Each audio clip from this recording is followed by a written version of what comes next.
Yo, what's going on, guys? Ron here, aka Neos, and today, guys, I wanted to give you an update on my Mitsurugi Fiendsmith deck profile. I made some pretty significant changes to the deck, stuff that might surprise y'all. Maybe some of y'all have already considered it or don't know what direction to go, but I'm here to basically show y'all what I've found, right? So I've figured out a new set of combo lines and stuff like that that improve your overall consistency with the deck, and also basically either keeping the power level the same or actually increasing the ceiling. I played Mitsurugi Yummy on a side note for about 2 weeks, and I hated every single second of it. Yummy's really strong, but I don't like Yummy. Um, I don't know why, to be honest.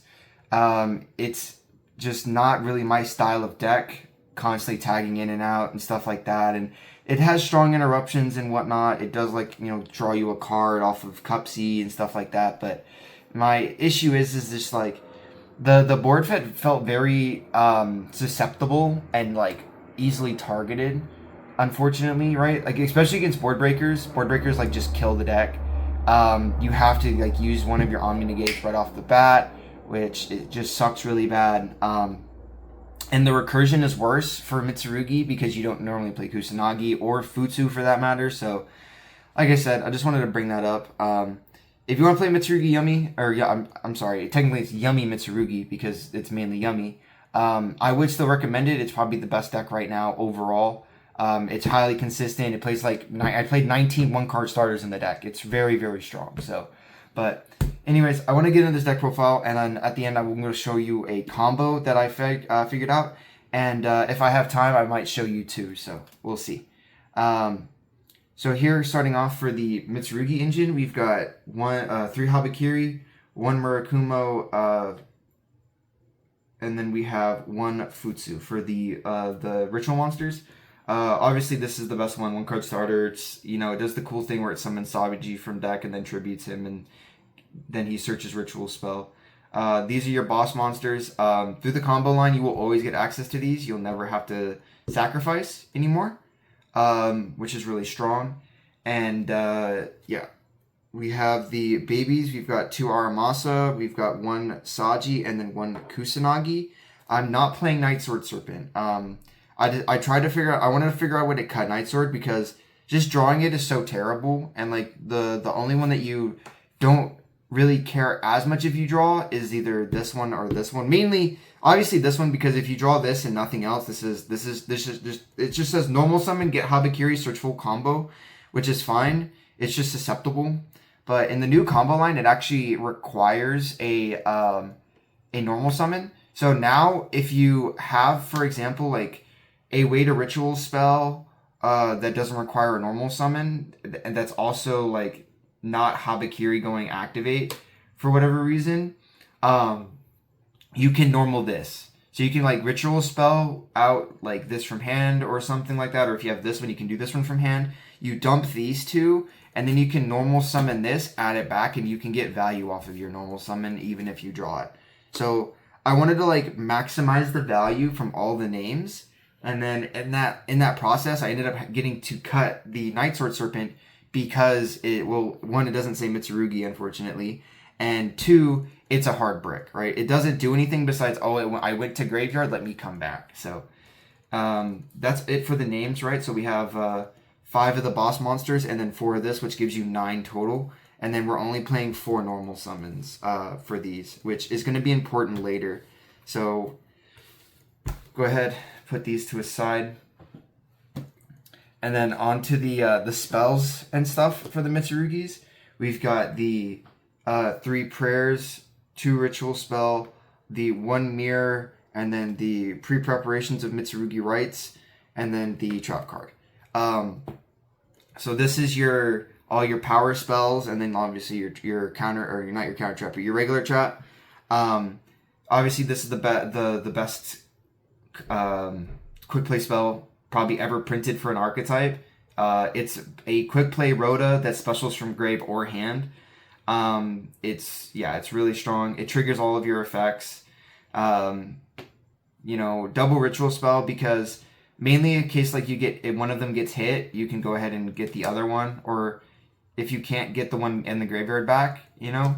And then this also just having an extra target in the deck is sometimes really nice. And also, like I said again, so you don't have to like if you need to ritual summon out of the deck because like your opponent shuffles something back. Like people keep shuffling back my, for example, like Futsu and Murakumo into the deck with like different effects. Like a branded player. He summoned the new boss monster that's a Towers of Ecclesias in graveyard and shuffled both of them back, and I was like, okay. I got Habakiri back onto the field, and I was like, activate this to summon from deck, and he was like, yep, that's pretty good. So this is really strong. This is only broken because it shuffles itself back, so this is never dead. But this is really good. Ritual summoning out of the graveyard is incredibly powerful. So yeah, this like if your opponent bounces stuff to hand a lot, like with the Arthur Lion and stuff in the matchup with Draco Tail, this just hard counters it because like what are you gonna do? Bounce my boss monster and then next turn I'm just gonna summon it back anyways. So infinite grind game, right? This always shuffles itself back, this always keeps it live.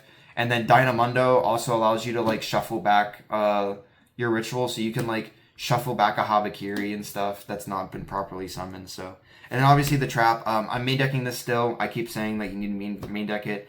I stand by that, especially now people are playing board breakers in their like main deck, like Dark Ruler and stuff like that, Droplet.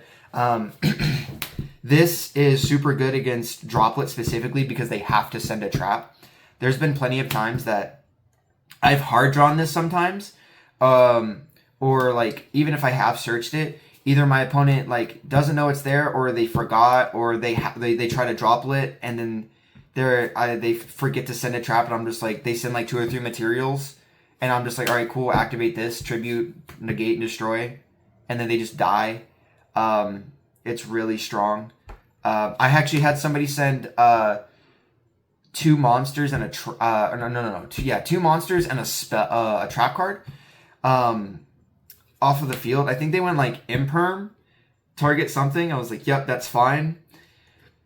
And they went Chain Droplet, send the Imperm plus 2 monsters, and I was like, okay. So I activated Prayers and I tributed one of my monsters off of the field, so they couldn't resolve their their Droplet, because I had less monsters on the field than they had negates, which was really funny. So keep that in mind for people that play Droplet. Droplet needs to negate at least the exact amount of stuff sent for its cost, right? So if you have 3 monsters and they send 3 cards, and then you can remove one of your monsters, they can no longer negate 3, so they don't get to negate anything, right? So that's keep that in mind. It's very strong. Moving on, we're gonna move on to the secondary engine in the deck. So we have the Fiendsmiths. We have 1 Lurie, 1 Lacrima. We've got 3 Fiendsmiths Engraver, and then we have the 1 Fiendsmith track. So I love this engine. I think this engine is incredibly broken. People say it's power corrupt. I don't think that's the case. I think if this wasn't generic, or if this was still generic, this would still be one of the best engines in the game, because it's just infinite recursion. You shuffle everything back. I'll show you in the combo that the 1 card combo with just Habakiri. Well, 1.5 card combo, because you need a discard depending if you want to use it or not. You don't have to. But yeah, this is incredibly strong because, like I said, you can literally shuffle everything back besides like Engraver and an extract monster, and then it's full combo again. It's slightly worse because now like you have to start with bringing the Engraver back, but that's fine. It doesn't matter. And then it actually makes drawing these as a normal summon like super broken, because you can like even if you normal Lurie, it's just your opponent just like face palms because this card says full Fiendsmith, and you don't need a normal summon in this deck. So normally don't need a normal summon. So, and then tracked, you can play the Sanct instead for the token. Your lines would be a little bit different. I might make a video on that because I think it has merit to play through Droll if you have Engraver in hand, because then you don't have to go like Engraver, search this, get Drolled, and die if that was your only play. but you can also do it like your 2-card combos. Like you could do these two, because you could do this first, search, and then if you get ashed or gold, you're like, okay, cool, and then you can proceed accordingly. But outside of that, like I said, the engine's just incredibly strong and broken. The amount of times that I've won by normal summoning Lurie is actually really funny. I see Lurie more than I see Lacrima, because probably because he's shiny and he loves me a lot and I love him. But yeah, it's super funny that when my opponent's like playing or whatnot, and like we're like pushed into a grind game or something like that, and then like, you know, I've got like 2 or 3 cards in my hand and I've got like set stuff and, you know, whatnot, and then I'm just like, all right, draw standby main, normal Lurie, and they're like, okay, and like some people just scoop immediately because they're like, they just can't deal with like that, in addition to everything else that's like lurking in the graveyard, the back row, and everything else. So all right, let's move on to the less fun part of the deck, and it's all the non-engine that I'm playing. This format's very swingy. Shout out to Lucas Sacco, a very talented and decorated Yu-Gi-Oh player. I think he said it best, that the format currently can be very dice roll dependent, so you need to play for like, if you're gonna lose, basically going second. So yeah, I took some of that to heart and put some of that theory into this deck, which, because I agreed with it, but I wasn't sure if I was right. So hearing it from somebody that's obviously a lot better than I am, I took it a lot more seriously. So as you can see here, 3 Ash, 3 Fool with 3 Drool. These are the main 9 that you need to play in this format. If you do not play these 9, you are throwing, in my opinion.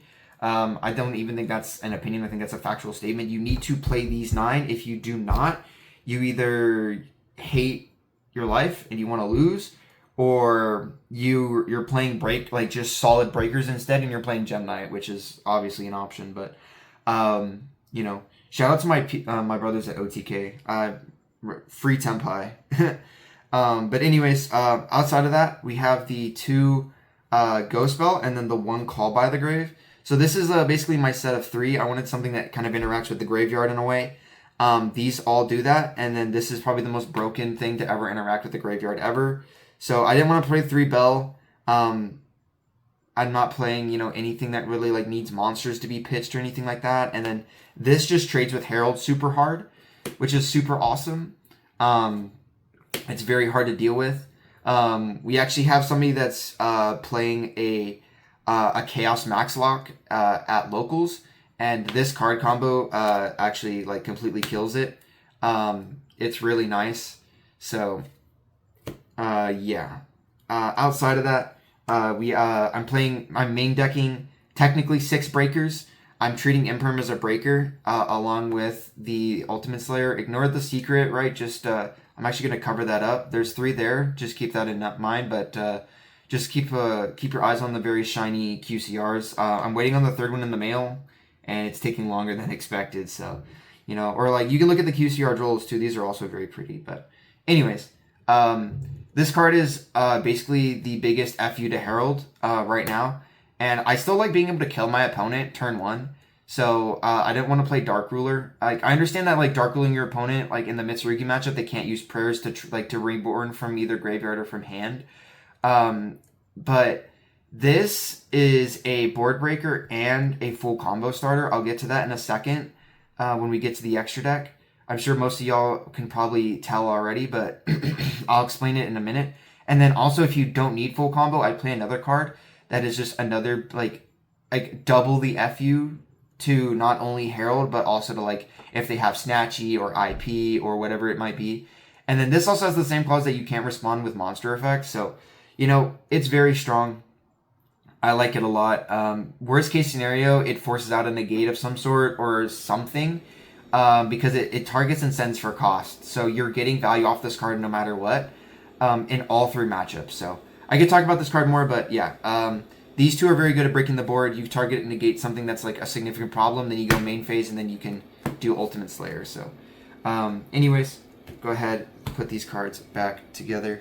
And then, yes, I'm not main decking any like hard going first cards like Crossout's on the side. Spoilers, I know. But I didn't want to play it because, like I said, I wanted to mainly like win going second. because that's like the hardest way to win. Like, yeah, we do play like an in-engine Raigeki, but you have to get the Geki out is the problem. So sometimes that's not always the case, so you need your best possible way to facilitate that happening, right? Basically, those hand traps and board breakers are to facilitate me either creating a half board or cracking a full board, right? Just to touch back, right? Like this and the Droll, these are like pseudo floodgates, right? Well, this is an actual floodgate. This is a pseudo floodgate. This is to basically either try to force my opponent on a half board or force them into a half board, right? And then I'll let my engine and breakers do the rest. So, anyways, moving on to the extra deck, we have the generics. First, we have IP. We have her sister SP, dancing through the fields together because they were literally made for each other. We've got Dynamundo, and then we have Gorgon of Zilphathonia, I think is how you say it. So, anyways, probably all of these are the best targets ever printed for IP Masquerena. IP making Dynamundo indestructible by card effect, IP indestructible by card effect, making Gorgon basically a tower because he gets freaking huge sometimes, and also indestructible by card effect. She's the GOAT. You can recycle her in the deck, not necessarily back into the extra deck, but you can recycle her back and forth from the field to the grave and back again. Obviously, spoilers alert with the Abawa Q, but yes, so I actually OTK'd with Gorgon and the Murakumo about 2 weeks ago. I made this with IP, I think with like a normal summon of Molcharmy, and then I made this into a zone that targeted 3 monsters, and it was against Horus, Tombkeeper, so they had 2 trap monsters that were like really big, and then a Horus monster, I think. And this gained like 8,000 attack or something like that. And then Man at the Mark was in attack position because he was normal summoned. So he couldn't be destroyed by battle or card effect because of, I think, the field spell. So I just took this and Murakumo and ran it into him with like 30 seconds left on the clock and killed my opponent like game 3 because he forced a grind game. So yeah, really strong. This one honestly is probably the best one in the deck because it shuffles. It generically deals with everything that I need it to, and then it also being a reborn of like any of my ritual monsters. I actually like used this to shuffle something back into the deck, and then my opponent went to special summon. I chained this on their end phase to bring it back the Futsu, and then Futsu saw the special summon and was able to like continue like building my board back on their end phase, which was really strong. So, and then SP is just SP. Probably should be banned, to be honest. SP is just really good, but who knows? That's just my opinion. So that's it for the generic links. Moving on to the Fiendsmith part of the engine, we have the 2 XZs that we play, which is the Bridge and then DDD Wave Hiking Caesar. And then we have the links. We have the link 1, the link 2, the link 3, and then the honorary link 4. These are all awesome. They all have their own purpose. They're all recyclable besides DDD. If this was a light fiend, it would have been hilarious, but you know, not so much the case. But yes, the whole engine is just amazing. Being able to try to like push for game with this is awesome because of giving like the Agnum Day, giving Desiree piercing. This being able to like non-target pop stuff on the field, and also being able to reborn like anything in your deck, basically like your entire engine, both in your extra deck and in your main deck that are worth anything, are all rebornable, right? Like even here, right? Like if you need to reborn like IP or SP, you can reborn both of them. You can reborn Agnum Day, you can reborn Sequence, you can reborn Requiem, you can reborn Exciton if you want. You can reborn Engraver, like I said. Anything that's light or dark, she can reborn. And then she also says draw at least 2 cards, and then shuffle 2 back to help customize your hand, which makes it to where she has to be dealt with.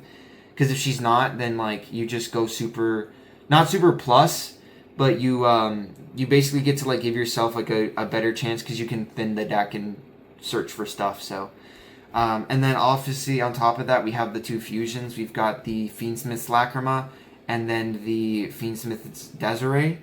Both incredibly strong cards. I really appreciate this card. Constantly being able to burn my opponent is really strong. You can send this off an Ultimate Slayer to burn your opponent if you want. I've done that. This is also an Ultimate Slayer target. Funny enough, these are all Ultimate Slayer targets, right? You can use any of them besides this one. If you need to get rid of an XZs, you can shuffle this one back, right? Like if you don't need it to bridge, you can use the Ultimate Slayer and send this, and then you can just shuffle it back. So it's really strong. And like I said, yeah, I probably wouldn't use this, but all of these you can send, right? Because they can be shuffled back. Funny enough, you can like if this was, you can send this, and then you can go ahead and shuffle it back. You know, like I said, all of these are able to be shuffled. So this one's probably the best fusion target, but you have to have another Light Fiend as well with this, like same with this one. So you can like bounce a card and then send a card to grave, which is really strong, and then you shuffle it back. So, you know, and then that will be it for the Fiendsmith part of the engine, right? Like I said, just all of it's recyclable, except for technically a bow, but that's fine, right? And then moving on to the, obviously the last 3 cards, which y'all probably know. So we have Herald of the Arclight, Ultimate Slayer target, target your Herald, and you get to shuffle it back into your deck, but I get to send mine to graveyard and then search full combo. Funny enough, if you read Herald, Herald says any monster sent from the hand or main deck to the graveyard is banished. So Ultimate Slayer gets to play completely around it because it sends from the extra deck, and this, obviously this specifically says main deck, so it doesn't get banished. I had to explain that to a couple of my opponents, which was really funny. They're like, you can't Ultimate Slayer, you're under Herald, and I was like, yes, you're right, but I can because that says main deck. And they had to pick up their Herald and read it because they just thought that this was I guess they thought it said from hand or deck, but no, it specifically says main deck. So very strong, but you know, plays around it. And then your other target, which is also very strong, is we play Mauser. This is for the Yummy Mitsurugi board, where they pass on IP, Herald, Synchro, and then Murakumo. So you target IP, you send this for cost. They, worst case scenario, right? They like negate it, or right, or like actually that'd probably be best case scenario for you, right? You force an Omni negate, and then this threatens the Herald, and then maybe they negate that with like the trap, or they force you to discard. But it basically, this allows you with Ultimate Slayer to remove their 2 best points of interaction, or at least try to. So this is just super, super good. Yeah, this one, even if against the regular Yummy board, they like to pass on like Herald plus like Snatchy, and then the level 1 is like their aim board with like Surprise. You just like do this, target the Snatchy, force out the Herald, and then they have to use Surprise to either bring back a Synchro or bring back Snatchy. So like you just complete, like you literally remove 3 interactions with 1 card from your main deck and 1 card from the extra deck, obviously. So and then the last card to play is the Entis. This mainly just is for the Branded matchup and the Dracotail matchup. It's honestly mostly for specifically Mirror Jade, and this says Pop Flame. So that's the reason I play this, because it just pops a card. Funny enough, playing against my buddy Jerry, he stung this with Sting out of the graveyard, and I was like, yeah, sure, because I'm sure because you know where all the Dracotail stuff is, right? So I know he knew that this just said, all right, I'm gonna pop your flame because I know where it is, and so he chose to draw a card and banish this. Which, funny enough, in my hand at the time, I was like, wow, I can play through flame right now and bait the flame. But I'm like, Sting is gonna hurt really bad, and I was literally actively thinking about it while he was thinking about responding, like, how am I gonna deal with Sting? And he was like, activate Sting, target this, and I was like, oh, that's a way to deal with it. I was like, yeah, that's fine, banish it, which I still think was the right play, because the thing is that this threatens a trap no matter what. So him at least like just getting the draw off of it was probably the best case scenario for him, which I agree with that play. So, but yeah, so that's the 15 cards in the extra deck. Everything has like an exact purpose. You don't need to run anything like Aggregator or Valon. Because there's no really like the only XZ's deck that you're gonna run into is like basically, you know, Canine or like maybe like Canine Crystron, which you don't see that much anymore. At least I see it locals really either. But if you're having like a problem playing against XZ's, you obviously can either substitute one of these and play Valon or Aggregator. Or if you'd like to, you can try to find another card that you could cut. I think that the best card that you could probably try to cut is like... It's hard because it's like all of these are like just so good. Probably this one because this one's the most niche. But in those niche scenarios, it's the most powerful because it just does things that these two that they just can't deal with it. This one can. But this is probably your most cuttable card given the overall circumstances for it. So... or you can cut one of these, right? Let's say like none of your like people are playing Branded or Draco Tail at your locals, right? Like you can cut this, or you know you can find room in the side. It's all up to you. Moving on to the side deck, there's a couple cards in here that are kind of just like in there for now. I'm still working on the side deck because there's just a lot of options that are good into this meta, but I'm trying to figure out what's best. So for right now. Starting off, we have the 3 Bestials. We have the Magnumut, the Druisworm, and the Bulldrake. So, obviously this is the one you want to see the most. This is the one you want to see the second. And then this is the one you want to see because you searched it off of him. However, this is the only one you're ever going to see because he loves you. And also he knows that you want to tribute your light and dark monsters to banish stuff off the field. So he's always going to be in your hand, or you're going to draw him for turn. I wish that was a joke. I don't think I've ever seen this one in my hand, hard drawn. I've had to search him. And I've seen this one like a couple times, and then I've definitely seen him the most. I don't know what it is. Maybe God hates me, but that's fine. Yeah, but still, this card's great. I talked about this one before, way back when. This is probably still the best one overall. Like, yes, this one allows you, like, to... If you have one of these engraved already, you can add it back. But... excuse me. This one being a multiple piece of interruption that they actually have to out is really funny. Because these two are basically, like, complete counter opposites. Your opponent really doesn't want to have to deal with this one, but this one, like, your opponent's like, okay, well, I have to deal with this because otherwise I'm going to get my stuff banished. So, it's really funny, like, how these two are just, like, complete counterparts. And then it's actually not terrible because that way if you use this one, right, or this one, and then you get to this one later, you can just go ahead and, like, summon it back and then add one of these back, so you effectively have 4 Bestials in your deck. So, that can be really good. Outside of that, yeah. So, Bestials, very strong. They hit Yummy, Mitsurugi, everything else. Even in Draco Tail, you can use it. You can hit Frixel. You can hit stuff in Branded by, like, banishing Albaz. You can hit Malulu, stuff like that. It's really strong. So, yeah. That's why I play him. Speaking of Draco Tail, the biggest, you can go fuck yourself, is Retaliating Sea. This is good just overall. It's pretty hard for your opponent to deal with. They have to like Arthur and try to bounce it or something, which is really hard when...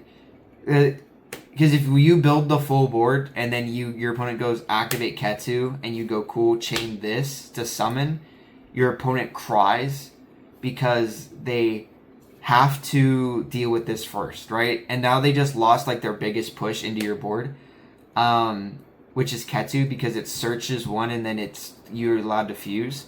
So you go +1 in that instance. So yeah, this card is just insane. Yeah, I don't know what else to say about this. It's just so good. Yeah, just play it. It's super good. And then we have going second, Hate, mainly just for back row. Ignore that these are 2 different rarities. I've been trying to get people to trade me this one because people have it, but they just don't want to part with it. And I don't want to buy it at the moment because it's just, I have one already. I just want this one because I love Cyber Dragons and it has Rampage on it. But basically, this is mainly just back row hate. It's like, best case scenario, you draw them together and then you go like back row and they either negate it or you blow up all their shit. And then if they negate it, you go back row again, or you go, okay, cool, attack position monsters. And this at least forces out IP, or it forces out like a synchro, right? Like it forces them to synchro, which is actually really good because if they can't tag out, if they have like a synchro on the field, they can't tag out. And if it's in attack position, it dies. So, because if they tag out, they just kill their Snatchy on res. So I actually had that happen before. Somebody like brought their synchro out in attack position, and then I drew this for turn, and I was like, ooh, that's really good. And I was like, attack position monsters, and they were like looked at it, they're like, yeah, and they were like chain to tag out, and then they froze. They're like, wait, thinking here, hold on that, because they realized that they were just gonna blow up their Snatchy, which meant they had to use surprise to bring Snatchy back. So they ended up, they sat there and they were like, I guess that resolves. And then I blew up like IP and their synchro, and then they had to use surprise to bring back the synchro anyway. So it was really surprising that it worked out that well. But it's mainly just back row hate. It's the like bait out trap from Mitsurugi or bait out surprise. And then we have going first hate. There's also a going second card in here. Sometimes I put it in going second depending on the matchup, which is talents. It all depends. Outside of that, we have the one crossout, mainly just for roll. Sometimes, given the matchup, I'm able to keep in Fulos. And funny enough, like one time that I did, my opponent saw Fulos, and I was like, chain crossout, call Fulos, and they didn't have the second one. I was like, yes! So, it does happen. It's not just a myth, but, you know, it doesn't happen often. So, and then we have the 1 of Solemn Judgment, and then the 3 of Solemn Strike. I have 6 cards to side out going first. So these are like the best things that I could think of to put in. This is probably going to become DDG once I get my other copies. Right now I have 3 different rarities. I have like 1 QCR, 1 secret, 1 something else. And I just hate playing 3 different rarities. So that's probably it. This is probably going to become DDG. But this was like the good one right now because like if your opponent goes to inherently summon anything, they just die. This also checks Femena, so they go like, Femena, fuse, right? And then you just punch them in the face with this. It's really strong. And then obviously this just says no to your normal summon is basically the only thing I use this for. Also, it protects against breakers as well, which is the other important thing. But I think normally I use this specifically for the normal summon, because that's usually what my opponent does first, right? I'm never going to use this against like Ketu or Rahu or like Branded Fusion unless I absolutely have to or something like that. But yeah, so these are all like your going first cards. This is basically like I'm going to punish you. This is I'm going to protect myself. And then this is, you know, just layered interaction. So yeah. Also, this is like an OG first edition Solemn Judgment that I get to play. That I found in somebody's binder, and I was like, oh, do you want to trade this? And they're like, oh, that's just like my extra Solemn Judgment. And I was like, So they took like 2 or 3 cards out of my trade binder for this that I think were like valued at like maybe a couple bucks. And I still don't know the value of this. I've refused to look it up, but I hope it's expensive. If it's not, it's not, but it's just really pretty because it has the OG secret art on it. That's like, it's really tight. Like if you look at, let me see if I have something else that has like secret art on it that looks nice. Like for example, like the DDD Wave Hiking Caesar. If you can look, like the secret pattern is different. So, but enough of me rambling. That's it for the entire deck, right? Gonna go ahead and stack this all together, and then I'm gonna go ahead and show y'all this basically 1 card combo. It can be a 1 card combo if you choose not to discard. It can be a 1.5 card combo if you choose to discard. So all you need is Habakiri, and then we're just gonna throw some hand traps in our hand, right? We have this, we have this, we have this, and I'll throw in a Ultimate Slayer.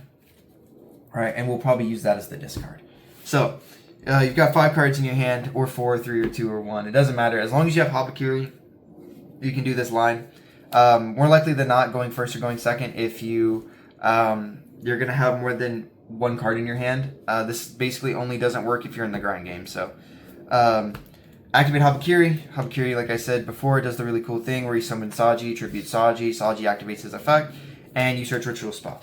So you check for Joel, right? Check for Joel, check for Ash right here, right? If you've gotten this far and your opponent doesn't Joel you, they don't have Joel, they don't have Ash, right? If they Ash you later on for some God knows reason, your opponent sucks and they deserve to lose the game, right? Yeah. So anyways, we're going to ritual summon from hand here. We're going to summon out the Habakiri, and we're going to tribute Aramasa and Kusanagi. So now, like I said before, we've already checked for Joel and we've checked for Ash, right? So don't give them the opportunity. Maybe they have like Bell in hand or something like that instead, because Bell is a popular hand trap. Don't make this the last chain link. Make this the last chain link. So you're going to go chain link 1 target, chain link 2 search, because now you're chain blocking this. So maybe if they had that Skullmeister or whatever, dumb card, they cannot resolve it against the Kusanagi and screw up your combo line. So you go ahead, you add this back, and then you actually search your deck and you get Futsu specifically. You want Futsu because you're going to go ahead and now ritual from deck, and you're going to tribute Futsu to grave, and this is going to put Murakumo on the field. Murakumo is going to stay on the field the entire combo from here on out, right? So you've special summoned twice, right? So you're nowhere near Nib yet. And then this is going to stay on the field because now at any point if your opponent tries to interact with you, whether it be, for whatever reason, right? Like let's say imperm, like anything, you can punish them for it, and then they're going to have less cards in their hand, right? So you're going to activate Futsu now. Futsu is going to actually search you prayers, right? So here, you're going to activate prayers. You're going to tribute the Habakiri, and you're going to search out your second Aramasa, and then you can special back any level 4 here. It does not matter. Special back Saji, right? It does not matter as long as it's a level 4. On res, Habakiri is going to activate. Habakiri is going to grab you the mirror. Obviously, if you have pre-prep, you don't search mirror. You can instead search prayers again, or you can search trap. I would search prayers first because you want the installation, and then trap later, but it's up to you. All right, so here we summon this, and then so now we've special summoned 1, 2, 3, 4, and then here we will normal summon Aramasa, right? So if instead, for example, right, let's say you have Fuelos in hand, you can normal summon Fuelos. It does the same thing. All you need is the other level 4, right? So you still can't be nibbed, right, because you've only specialed 4. And then finally, just for the combo sake, right, because we searched this, we're going to do this, and we're going to make Exciton. Right? This will be your 5th summon, right? Which is threatening your opponent with the full Fiendsmith combo, right? You summon this, and then I've had people nib right here because they're like, okay, well, now he's gonna do Fiendsmith stuff, and I don't want to they just want to try to completely cut me, right? So here's the thing, right? Like I said, you check for Ash, you check for Joel, and everything else like that. If they nib you here and you have Engraver in hand, it does not matter. You just activate Engraver. You have a free Light Fiend, and you're gonna search for Lurie and special Lurie. And basically your opponent just like hand loops himself, you get a free nib token, and then you blow up their nib. It's really, really, really strong. So obviously that's not the case here, but we're just going to go ahead and make the Requiem, and then obviously we activate Requiem's effect. This gives us access to Lacrima. So we summon Lacrima. Lacrima's going to dump Engraver to the grave. And then now that we've already tributed Habakiri, we don't really need him anymore, right? He's properly summoned. He's searched me. He's not doing anything right now. We're going to link him off. And then this gives us access to sequence, right? So we can sequence here, and then we can use sequence effect to fuse, right? So if you started with Engraver and you have 2 Engraver engraved for whatever reason, you can make Desiree instead, and then you can later on, if you do have 2 Engraver, more likely or not, then you have the Tracked Graveyard, which allows you to fuse again. But in this case, obviously, like we don't, so we're just going to fuse with these 2. We're going to put back our 2 extra deck monsters, and then this is going to give us access to the Fusion Lacrima. Now, you have 2 options here, right? So you're either way, you're going to target Engraver, And then you can either choose to special it back and immediately threaten nib, right? Let's say your opponent's held it, that's fine. If you don't want the extra, the burn, this is, this line, you don't burn them this turn, and you'll burn them next turn, which is fine. This is the non-discard line, right? So basically you do this, and you threaten nib, right? And if your opponent doesn't nib you here, you go, okay, cool, activate ritual spell, you ritual summon out Futsu, and then you link these two off, you make IP, and then you shuffle back the Lacrima, bring back Engraver, and then you can make DDD, and then since you have IP, you can make a bow, so that you can make both. If you don't want to do that, and instead you want to burn your opponent, right? You want to get greedy because you have a discard. Instead, what we're going to do is we're going to add him to hand, right? So we add him to hand and we activate him again, right? And then this obviously gets us access to Lurie through Tract, right? Because we're going to go Tract for Lurie, Lurie special, right? And then here, we're going to go ahead and then you link these two, right? And then this gives you access to the IP. And then this is going to trigger, shuffle Lurie back, go ahead and burn your opponent for 12. And then here, you go ahead, you link these, and you make a bow, right? Now, here is the, well, not here specifically, but on the activation of a bow's effect to reborn will be the best point for your opponent to nib you, right? So you activate a bow's effect, discard for cost of non-target reborn. This is the best point for them to nib you, right? Because then you lose a bow, and that's like the worst part, because now your IP is kind of like dead in the graveyard, because now you're not going to be able to get it back, which is fine. It sucks, but it's not the worst, right? Because you're still going to search off of this, you're still going to blow up their nib, you're still going to get the token, and then you can still bring back out the Engraver, and then you have an extra piece for link material. So it's annoying for the most part, right? But anyways, we activate a bow, she'll resolve and banish herself, and then we're going to bring back the Fusion Lacrima, right? And then here you activate Engraver, you shuffle back Sequence for cost, right? So now after we've burned our opponent for 12, we're still going to get access to Caesar. And we've recycled most of our engine. So you do this, you put this in the EMZ specifically. Yes, later on when you reborn IP, it's going to conflict, right? Because then you're going to have to either use this to use it to make the link monster, which so that means you're only going to be able to make either SP or Gorgon. But for the most part, if that's the case, that means that this didn't matter anyways, and then you're just better off just getting rid of it and burning your opponent. Or they're going to hard out this card immediately in some form or fashion, whether it be negating it, whether it be popping it, whether it be, you know, trying to make him go face down, whatever it might be, right? So it's either going to be this, he's the like most powerful thing that they need to get rid of, or they literally do not give a shit. So after this, right, you're going to go ahead and now you're safe from nib. You'll go ahead and be like, all right, cool. And then now you're going to ritual summon again. You're going to go ahead and summon out the Futsu. This is going to activate. It's going to summon itself back. And then here you can either grab the trap or you can grab prayers, right? So funny enough, right, if you open up either one of any of these in your hand, right?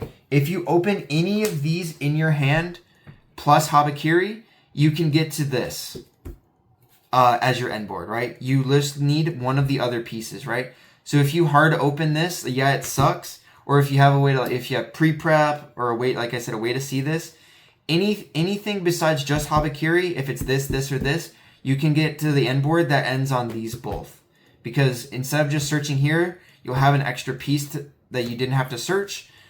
So yeah, I prefer just to search the trap. More likely than not, you know, your opponent's not going to like super poly away all of your stuff.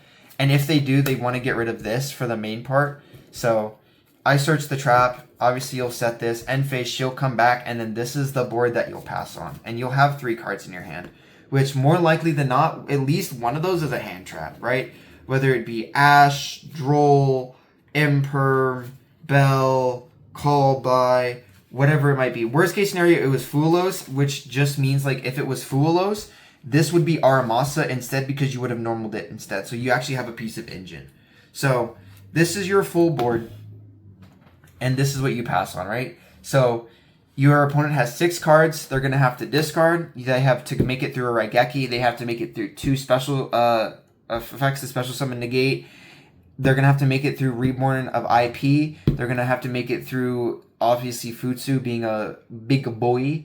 And then, obviously, your other Omni negate, right? So this is 1, 2, 3, 4, 5, and then you have 6 pieces of interaction for their 6 cards, and they're gonna have to discard 1. So as long as you can go 1 for 1, you'll win, right? And then if you have a hand trap, that should seal the deal. Boom. Right? If it's Ash in your hand, you should probably more likely than not win.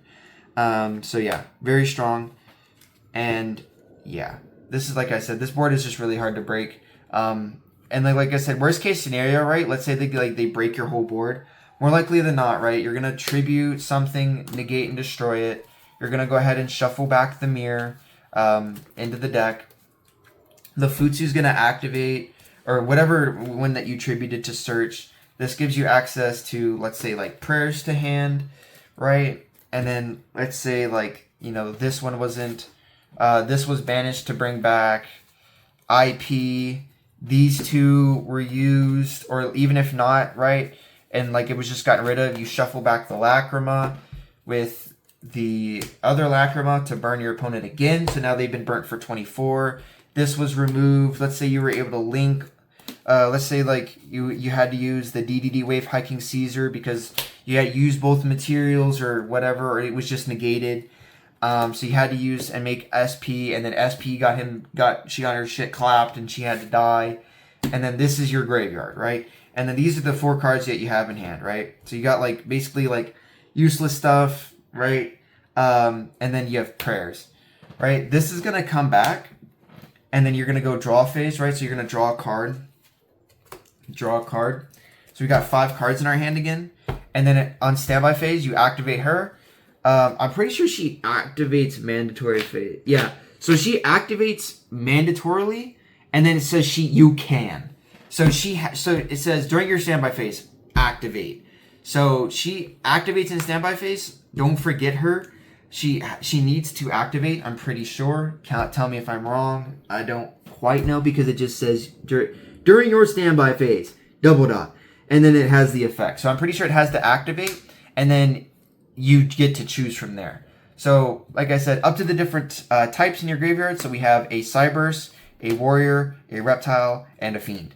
We have 4 different types in our graveyard, right? That means we're going to get to draw 4 cards. So that means we get to customize our hand. So we're going to go ahead. We're going to shuffle the deck up here real quick, right? And this gives us access to thinning our deck, basically. And also keep in mind, let's say like your opponent has like a set imperm or something like that, and they want to imperm her because they don't want you to draw a bunch of cards. You have trap in graveyard, so you can actually dodge the imperm. Yes, you'll lose your Abao, but I mean, looking through the top 4 cards of your deck is pretty good. So I can't really complain about that, right? So here, go ahead and just trying to shuffle this as nicely as possible to get a good shuffle in. And then we're going to cut the deck. And then we're going to look at the top 4. 1, 2, 3, 4. Okay, so not super great cards, right? But at least we've got some stuff. So here, probably having a normal summon would be really good. So we can put this back, put this back here. We don't really need the mirror. The mirror can go back. I kind of want that engraver.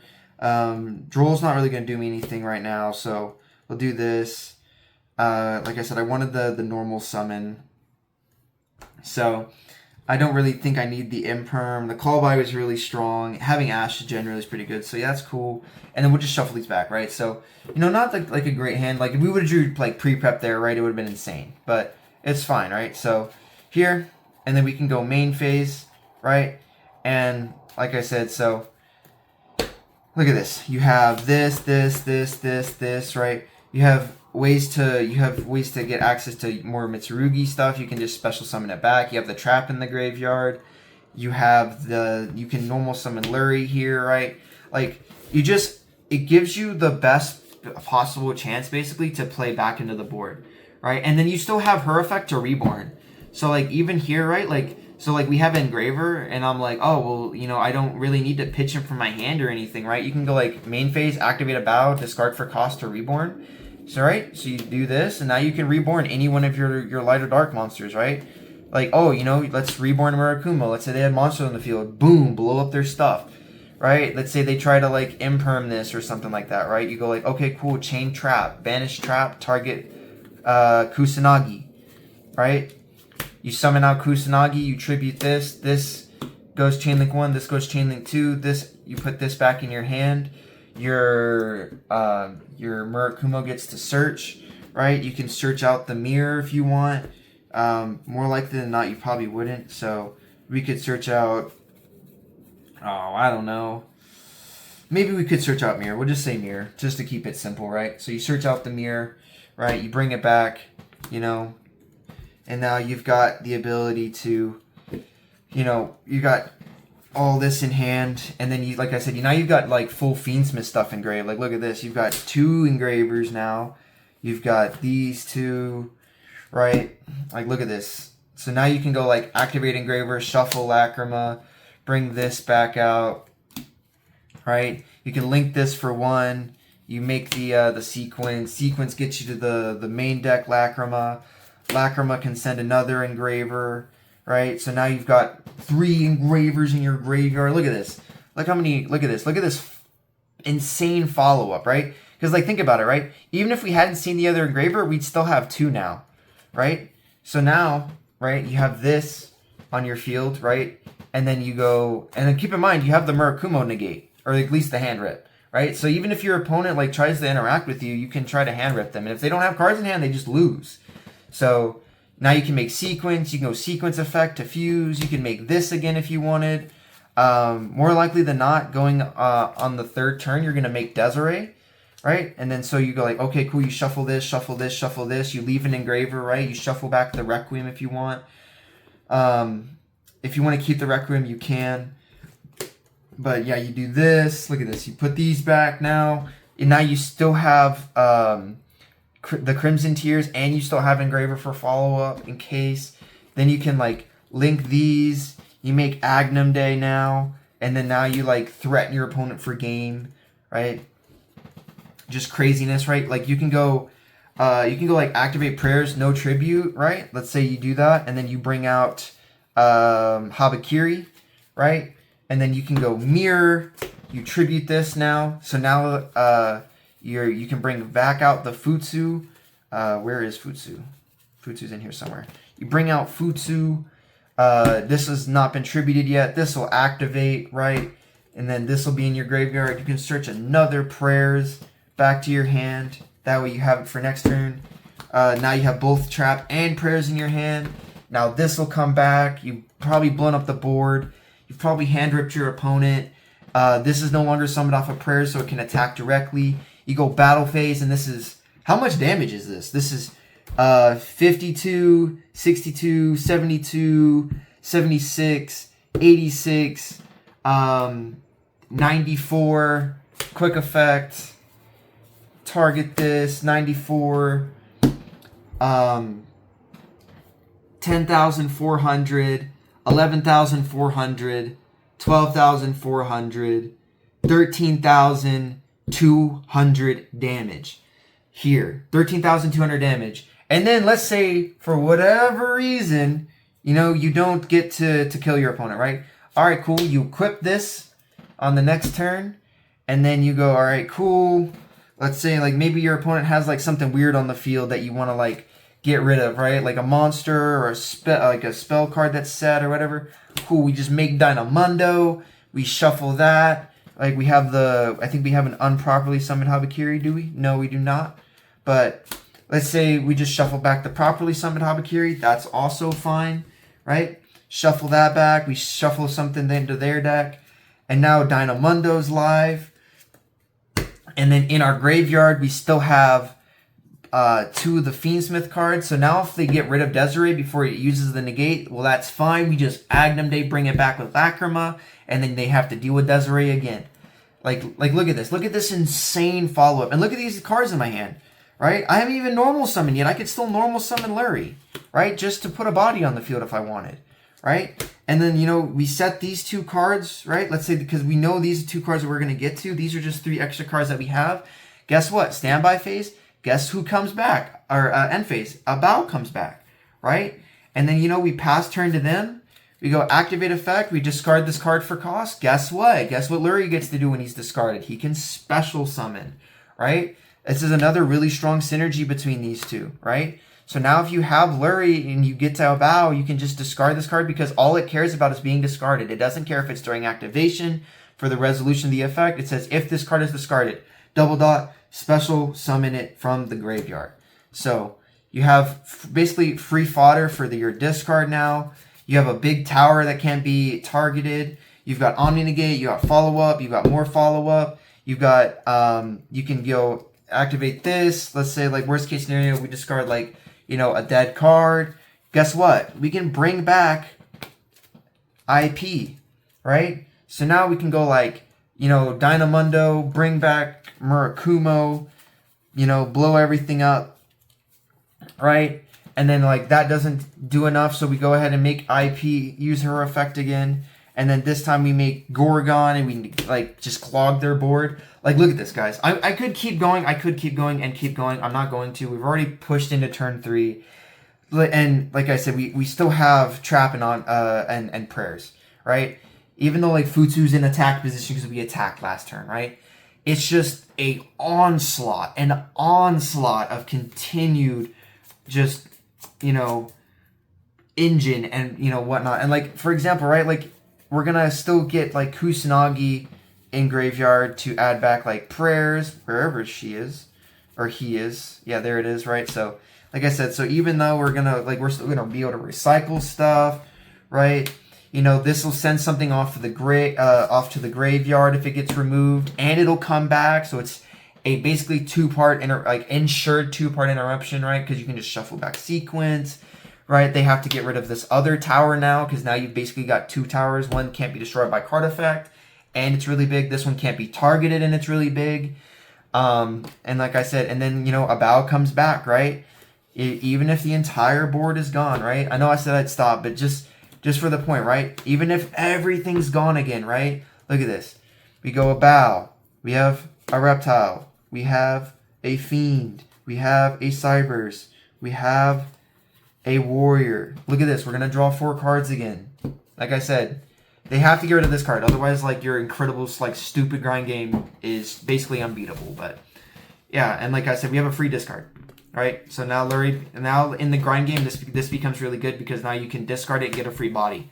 It's basically like Night Sword Serpent, but better. So, anyways, guys, that's going to be it for the video. I really do hope that y'all enjoyed. I hope that, you know, with the new innovations and stuff that I brought to the deck, I hope that it revitalizes y'all's love for it. And I hope that if y'all decide to play it, y'all have as much success with it as I do. Because I'll be honest, guys, like, one of the hardest matchups was, like, against Pablo, a buddy of mine that at locals. Shout out to him, playing 60 cards, Yummy Mitsurugi. That was, like, the hardest matchup for me to deal with. And I was like, I just couldn't figure it out, guys. I was like, how am I supposed to win this, right? Like, he's just got so much engine. Everything is a combo starter. Like, my stuff does the same thing, but it just seems like he's always got gas. And I'm like, what do I need to do? What do I need to change? And I realized that it was just mainly like he'd win the dice roll and win, right? And I fixed that problem, right? I have a lot of cards that help me going second. I have a lot of, and then those cards are also fodder because now that I have, you know, discard paths and stuff like that, it's fine. So, anyways, guys, like I said, I really do hope that y'all enjoy. Don't forget, like, comment, subscribe, hit the notification bell. That way you know when I post more content. And yeah, guys, I'll catch y'all in the next one. Peace.